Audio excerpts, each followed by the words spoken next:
اللہم اجعل فی قلبی نورا۔ نیت مراقبہ حب صرفہ، 35واں مراقبہ۔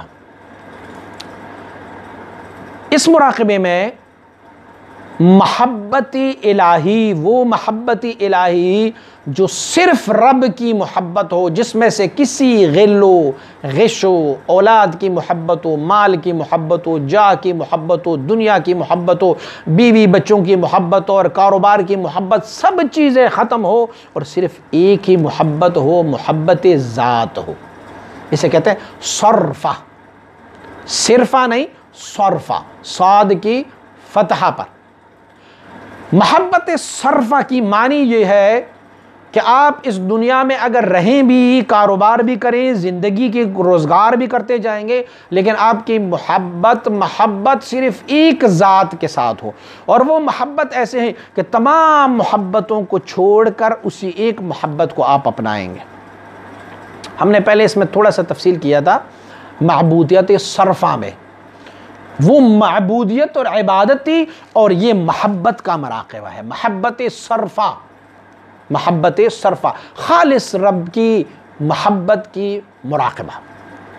اب اس مراقبے کی نیت پڑھیں گے فیض میت الذات بیچون کہ منشأ حب صرفاست بہیئت وحدانی من بواسطہ پیران کبار رحمت اللہ تعالی علیہم اجمعین۔ مجھے فیض مل رہا ہے اس ذاتی بیچون سے کہ جنہوں نے حب صرفہ کو پیدا فرمایا ہوا ہے، جو منشا ہے، مبدا ہے حب صرفہ کا۔ معنی کیا ہے؟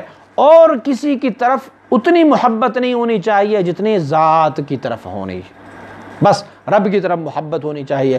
وہ ذات جس نے اس کیفیت کو پیدا فرمایا، جو اس کیفیت کی منشا ہے، جو اس کیفیت کی بیس ہے، جو اس کیفیت کی بنیاد ہے کہ جسے تمام محبتوں کو چھوڑ کے اس ذات کے ساتھ محبت کی جائے، تو ان کا فیضان مجھے مل رہا ہے میری ہیئت وحدانی میں، میرے مرشدوں کی وسیلے اور واسطے سے۔